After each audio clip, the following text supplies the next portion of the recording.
नमस्कार मित्रांनो, मी स्वाती तोरसेकर एशा पृथ्वीमध्ये तुमचं स्वागत करते. आज 27 नोव्हेंबर. कालच्या संपूर्ण दिवसभरामध्ये पाकिस्तान मधून अत्यंत खळबळजनक बातम्या येत होत्या आणि त्यातली महत्वाची बातमी ही की इम्रान खान यांची तुरुंगामध्येच हत्या झालेली आहे. ही बातमी देणारा मूळ सोर्स जो आहे तो अफगाणिस्तान मधला आहे. आणि अफगाणिस्तानने ही बातमी प्रसिद्ध केली, ती ट्विटरवरती आली, त्याच्यावर चर्वित-चर्वण झालं आणि मग नंतर जोर पकडायला लागली ती बातमी. अगदी पाकिस्तानच्या सोर्सेस मधून सुद्धा त्याची चर्चा सुरू झाली. अशा परिस्थितीत इम्रान खान यांना अडियाळा जेलमध्ये ठेवण्यात आलेलं आहे आणि त्यांची प्रकृती खालावत गेलेली आहे. एक प्रकारे त्यांच्यावरती सूड बुद्धी ठेवून, आकस ठेवून एका मागून एक क्रिमिनल केसेस गुदरल्या गेल्या आणि त्याच्यामधून कुठल्याही प्रकारे त्यांची सुटका होऊ नये ह्याची आजपर्यंत काळजी घेतली गेलेली आहे. हे सगळं एका बाजूला होत असतं आणि हे सगळं जे सुडाचं षडयंत्र आहे, ते रचणारा आसिम मुनीर आहे. कारण आसिम मुनीर ज्यावेळी ISIचे प्रमुख होते, तेव्हा त्यांनी इम्रान खान यांची पत्नी ज्या भ्रष्टाचाराच्या कथा खुद्द इम्रान खाननाच ऐकवल्या. ते त्यावेळी पंतप्रधान होते आणि एका पंतप्रधानाला ISIचा प्रमुख येतो आणि हे सगळं ऐकवतो, याची चीड अर्थातच इम्रान खानला होती. तेव्हा त्यांनी आपलं वजन वापरून ह्यांची बदली करा म्हणून लष्कर प्रमुखाकडे लकडा लावला आणि त्याप्रमाणे आसिम मुनीरला ची हकालपट्टी झाली. तेव्हापासून त्यांचा इम्रान खानवरती आकस आहे आणि तो बदला जो आहे तो त्यांनी अशा प्रकारे घेतलेला आपल्याला दिसतो. इम्रान खान अटकेत गेल्यानंतर पाकिस्तानमध्ये एक काम चलाऊ सरकार चालवत होतो, राज्य चालवत होतो, परंतु हातामध्ये अधिकार काहीच नाही अशी अवस्था होती. तिथे निवडणुकाही घेतल्या गेल्या, ज्याच्यामध्ये इम्रान खानच्या पार्टीला निवडणूक लढवण्याची सुद्धा परवानगी दिली गेली नाही. अखेर त्याच्या पक्षाचे लोक हे अपक्ष उमेदवार म्हणून उभे राहिले आणि मोठ्या प्रमाणावरती जिंकून आले. हे सगळं राजकारण पाकिस्तानमध्ये चाललेलं आहे. आपल्याला माहितीये की तिथे सैन्याला जो पाहिजे आहे तोच पक्ष अखेर सत्तेवरती येतो. इम्रान खाननी आसिम मुनीर यांचा कडक विरोध केलेला असल्यामुळे इथून पुढे आसिम मुनीर हे इम्रान खानला थारा देणार नाही याची खात्री होती. एक प्रकारे आसिम मुनीरच्या त्यांच्या मनासारखं चाललेलं असतं तर इम्रान खानची अवस्था ही बेनझीर भुट्टोंचे वडील जुल्फिकार अली भुट्टोंना जसं तुरुंगातच फाशी दिली गेली, त्यांच्यावरती वेगवेगळ्या ठपका ठेवून, तशा प्रकारे ह्यांची सुद्धा वासलात लावली जाईल असं पहिल्यापासून म्हणत होते. फक्त आता फरक एवढाच पडला आहे, की अमेरिकेला अशा पद्धतीच्या हत्या ज्या आहेत त्याचा गवगवा व्हायला नकोय आणि म्हणून अमेरिकन दडपणाखाली अशा प्रकारची कारवाई इम्रान खानवरती केली जाणार नाही याची एक प्रकारे जगाला खात्री होती. पण आता या ज्या बातम्या येतायत त्याच्यामुळे हे सगळं चित्र पालटलेलं आपल्याला दिसतं. मुळात या बातमीचं सत्यता पडताळून पाहता येते का आपल्याला? तर थोडंसं तुम्ही जर का मागे जाल तर तुमच्या लक्षात येईल, की बातम्या असं सांगतायत, की इम्रान खान यांना भेटायला त्यांचे नातेवाईक वारंवार तुरुंगामध्ये जात होते. त्याच्यामध्ये त्यांच्या बहिणी सुद्धा होत्या. बहिणी त्यांना जाऊन तुरुंगात भेटून विचारपूस करत होत्या. त्यांच्याकडे इम्रान खान जे काही बोलत असत, त्याचंच इम्रान खानचं स्टेटमेंट म्हणून, राजकीय वक्तव्य म्हणून या बहिणी प्रसिद्धीला द्यायच्या. तेव्हा हा सगळा सिलसिला आतापर्यंत चाललेला होता. गेल्या वेळी जेव्हा त्यांची बहीण त्यांना भेटायला गेली, तेव्हा तिला तिच्या अगदी जिंज्या पकडून तिला फरफटत बाहेर आणलं. शुद्ध मराठीत सांगायचं झालं तर. आणि हे झाल्यानंतर सगळे सावध झालेले होते आणि आता त्या बहिणी असं सांगतायत, की गेले 3 आठवडे आम्हाला त्यांची भेट सुद्धा घेऊ दिली गेलेली नाहीये. आणि ही बातमी अत्यंत गंभीर आहे. जर का 22 दिवस जवळ-जवळ आजचा 23वा दिवस इम्रान खानला त्याचे नातेवाईक भेटलेले नाहीत. या व्यतिरिक्त त्यांना तिथे जेलमध्ये कोण भेटत होतं? हा प्रश्न आहे आणि तो अनुत्तरित आहे. म्हणजे जो कोणी त्यांची जी सेल असेल, कोठडी असेल, तिचा जो कोणी अटेंडंट असेल, त्यांनी त्यांना कधी बघितलं? त्यांनी शेवटचं जेवण कधी घेतलं? किंवा त्यांना जर का ते आजारी पडले, असं असेल, तर त्यांना कुठे डॉक्टरांच्या तपासणीसाठी नेलं गेलं का? कुठल्या हॉस्पिटलमध्ये नेण्यात आलेलं होतं का? ते नेण्यात येताना त्यांच्यासोबत कोण होतं? कुठल्या डॉक्टरनी त्यांच्यावरती उपचार केले? असे विविध प्रश्न जे आहेत ते आज उपस्थित होताना दिसतायत आणि त्याचे एकही उत्तर आपल्याला मिळत नाहीये. या उलट इम्रान खानला दगाफटका झाला, ह्या बातमीवरती विश्वास ठेवून पाकिस्तानची जनता ही अडियाळा जेलकडे कूच करताना दिसते आहे. फार मोठ्या प्रमाणावरती तिकडे गर्दी जमू नये म्हणून म्हणून जमावाला पांगवण्यासाठी सैन्याकडून विविध प्रयत्न केले जात आहेत आणि तरी देखील लोक जुमानत नाहीयेत. ही गोष्ट व्यवस्थित आपल्याला अगदी दिसून येते. तुम्हाला सोशल मीडियामध्ये सुद्धा जे प्रतिक्रिया येत आहेत त्याच्यावरून तुम्हाला सहज कळेल. एक गोष्ट स्पष्ट आहे, की इम्रान खानमध्ये जर का आज कोणी सर्वात लोकप्रिय राजकारणी असेल, तर तो इम्रान खान आहे. पाकिस्तान मधला सर्वात लोकप्रिय राजकारणी हा इम्रान खान आहे. भले तो जेलमध्ये असेल आणि त्याच्यावरती ह्या आसिम मुनीरनी वेगवेगळ्या प्रकारचे खटले भरून त्याला अपराधी म्हणून घोषित केला असेल. याबद्दल काही वाद नाही मनामध्ये. पण तरी देखील लोकांच्या मनामध्ये इम्रान खान बद्दल अशासाठी प्रेम आहे, की पाकिस्तानच्या लोकांचा भ्रमनिरास झालेला आहे. आपलं सैन्य आपलं रक्षण करू शकतं का?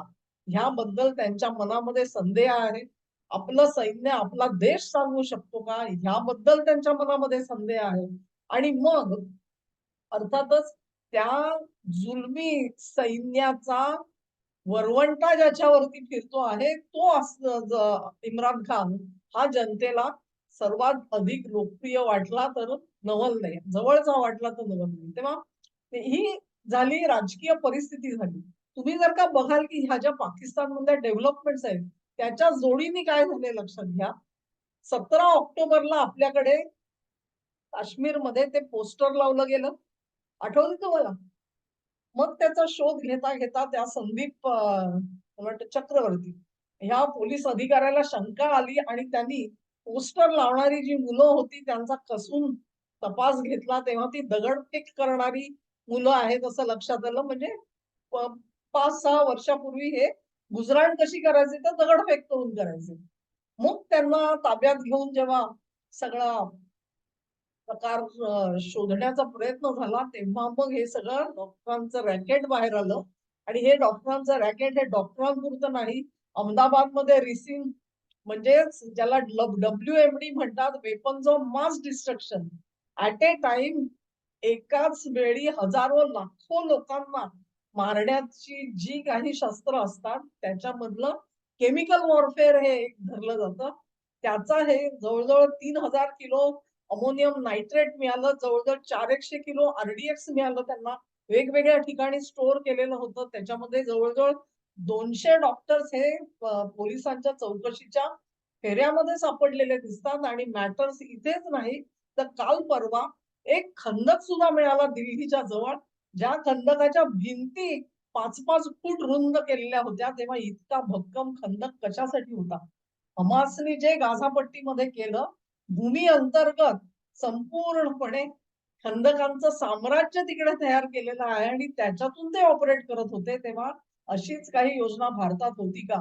हे सगळं कधी सुरू झालं? 17 ऑक्टोबर नंतर. प्रकरणाला वेग यायला साधारण एक 8 ते 10 दिवस गेले असतील धरा तुम्ही. 27 ऑक्टोबर पासून ह्या सगळ्या कटाची व्याप्ती जी आहे ती भारत सरकारच्या डोळ्यासमोर आल्यानंतर अर्थात सरकारने भरपूर तयारी केली. त्याच्यात सोबत 2 गोष्टी होणार होत्या. आठवत असेल तुम्हाला, एक म्हणजे 17 नोव्हेंबरला शेख हसीना यांच्या विरुद्धचा निकाल यायचा होता आणि दुसरं 11 नोव्हेंबरला पाकिस्ताननी 27वी घटना दुरुस्ती करण्याचा संकल्प सोडलेला होता. ह्या सगळ्या ज्या प्लॅन्ड ऍक्शन्स आहेत त्याच्यामध्ये भर पडली ती तुर्कस्तानचे काही वरिष्ठ लष्करी अधिकारी हे पाकिस्तानात का येऊन पोहोचले, त्यांचा राष्ट्रीय सुरक्षा सल्लागार पाकिस्तानात का आला होता आणि तिथे काय खलबत झाली. तुर्कस्तानचा सगळा पुढाकार आपल्याला माहितीये तुर्कस्तान काय करतोय ते. त्यांच्या संमतीशिवाय आणि त्यांच्या पाठिंब्याशिवाय पाकिस्तानात पान हलत नाही अशी आज अवस्था आहे. तेव्हा हे तुर्कस्तानी लोक तिथपर्यंत येऊन पोहोचले. या सगळ्यावरती भारताचा अर्थातच नजर होती, डोळा होता आणि म्हणून गेल्या काही दिवसामध्ये म्हणजे नोव्हेंबरमध्ये दिवाळीच्या आसपास पासून तुम्ही जर का एकंदरीतच विचार केलात आणि एका मागून एक स्टेटमेंट्स येणारी बघितली. अगदी परवा परवा राजनाथ सिंग यांनी मला वाटतं शनिवार संध्याकाळच्या सभेमध्ये, शनिवार किंवा रविवार असेल, सभेमध्ये सिंधबद्दल जे उद्गार काढले, की हा सिंध आज भारताचा प्रांत नाही, परंतु राष्ट्रीय सीमा ज्या असतात त्या बदलतात आणि कोण जाणे भविष्यात सिंध पुन्हा एकदा भारतामध्ये समाविष्ट होऊ शकेल, असं विधान केलं. त्याच सोबत आमचे वेस्टर्न कमांडचे प्रमुख जे आहेत त्यांनी सांगितलं, की कुठून ना कुठून तरी पाकिस्तानची भूमी आपण हस्तगत केल्याशिवाय ही पाकिस्तानचं सैन्य हार मानणार नाही. ही सगळी जी स्टेटमेंट्स एकामागून एक भारताकडून येत आहेत. 10 नोव्हेंबरच्या बॉम्बस्फोटानंतर भारताने अत्यंत सावधपणे त्या हल्ल्याचं जनकत्व कोणाकडेही अजून दिलेलं नाहीये. त्यांनी इतकंच म्हटलेलं आहे भारत सरकारने, की हा दहशतवादी हल्ला होता. त्याची सूत्र कुठून हलवली गेली, त्याचा जनक कोण आहे, याबद्दल आजपर्यंत गुप्तता पाळली गेली आहे. आणि हा जो संयम भारत सरकारने दाखवलाय, तोच तुम्हाला दाखवून देतो, की फार मोठं षडयंत्र काहीतरी चाललेलं होतं. आणि ह्या सगळ्या षडयंत्र जे आहे, ते हाणून पाडायचा जो एक महत्वाचा एक खांबी तम्मू ज्याला म्हणतो पाकिस्तानामध्ये, तो इम्रान खान होता. कारण हे जर का सगळं सैन्य घडवून आणत असेल, तर सैन्याच्या अधिकाराला चॅलेंज देणारा, आव्हान देणारा नेता हा आज एकमेव इम्रान खान आहे. आणि त्या इम्रान खानचा जीव हा धोक्यात आहे. या बातम्या भारतापर्यंत निश्चित होत्या. भारतापर्यंत होत्या. कारण तुरुंगामध्ये त्यांच्यावरती if I am not mistaken एक महिनाभर आधी सुद्धा असाच एक हल्ला झालेला होता.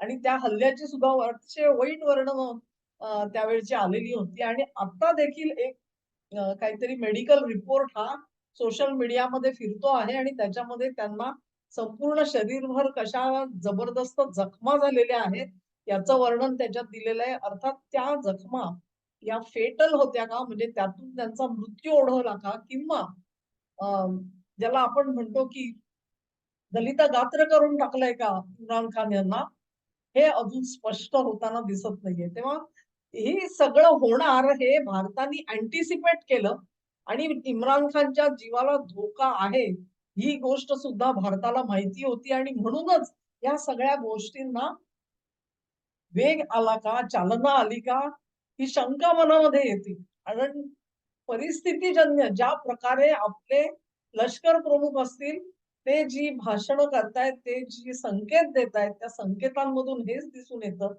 की पाकिस्तान जे काही करू बघतो आहे, त्याची पूर्ण कल्पना आमच्या केंद्र सरकारकडे होती, आमच्या लष्कराला होती.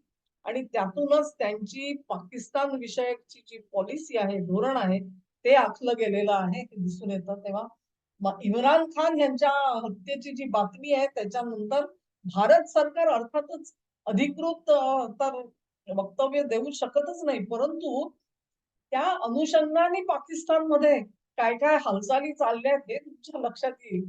तेव्हा तुम्हाला कळेल, की आपण पूर्णपणे उदासीन नाही आहोत ह्याच्यामध्ये. आणि आपला जो काही सहभाग आहे किंवा असेल, तो ओव्हर्ट असू शकतो. आजच्या घडीला ओव्हर्ट अजिबात नाही. पण जर का रस्त्यावरती लोक उतरले पाकिस्तानच्या, तर मात्र त्या सरकारचं काय होईल कल्पना करा. शहबाज सरकार असो किंवा आसिम मुनीर असो. हे अखेर जनतेला त्यांचा उठाव जो आहे तो चिरडून टाकणार का, आणि तो किती निर्दयपणे चिरडून टाकणार, हा प्रश्न आहे. म्हणजेच एक प्रकारे पाकिस्तान हा कुठून ना कुठून तरी असीम मुनीरनी जो हा बॉम्बस्फोट घडवून आणला किंवा हे जे मोठं षडयंत्र, आणि त्याच्यामध्ये असं सांगितलं जात होतं की पुतीन भारतामध्ये येणार त्या मुहूर्तावरती काहीतरी करायचं, 6 डिसेंबरच्या मुहूर्तावर काहीतरी करायचं, हा जो सगळा प्लॅन आखला गेला, तो प्लॅन हा पाकिस्तानवर उलटवण्याचा वेगळा मार्ग भारताने शोधलेला तर नाहीये ना. Keep them busy at home, म्हणजे त्यांना भारताकडे बघायला वेळ मिळणार नाही. इथे काहीतरी हालचाली करायला वेळ मिळणार नाही, असं आपण म्हणू शकतो. पण चिरडीला आलेला असीम मुनीर सारखा जनरल जो आहे, तो अत्यंत धोकादायक आहे, दगाफटका करणारा आहे. आणि आपल्यावरती ही पाळी आणली म्हणून तो भारतावरती अधिक द्वेषाने सूड घेण्याची शक्यता सुद्धा बळावलेली आहे. आणि या सगळ्यासाठी भारत समर्थ आहे तोंड द्यायला आणि तयारीत सुद्धा आहे. त्या पाकिस्ताननी पुन्हा एकदा विचार करावा, की आपल्याला जे काही तुम्ही जे स्वतःला फार शहाणे समजता, तेव्हा तुमच्या सगळ्या बित्तम बातम्या भारत सरकारपर्यंत आहेत, ही गोष्ट विसरू नका. ह्या न्यूजचा उगम अफगाणिस्तानात आहे. ह्याच्यातून तुम्हाला अनेक गोष्टी खरं म्हणजे प्रतीत व्हायला पाहिजेत, की नेमकं काय घडलेलं आहे, कोणी ह्या बातम्या काढल्या, कशा काढल्या आणि त्याची प्रसिद्धी अफगाणिस्तानमधून का दिली गेली. असो, ह्याच्यावरती जेव्हा प्रकाश पडेल अधिकाधिक, तेव्हा आपण त्याचा पुन्हा विचार करू. सध्या हा व्हिडिओ तुम्हाला आवडला असेल अशी आशा करते. तुम्हाला आवडला असेल तर लाईक करा, लिंक शेअर करा, चॅनेलला सबस्क्राईब करा आणि तुमचं सहकार्य माझ्यासोबत असंच राहू द्या. नमस्कार.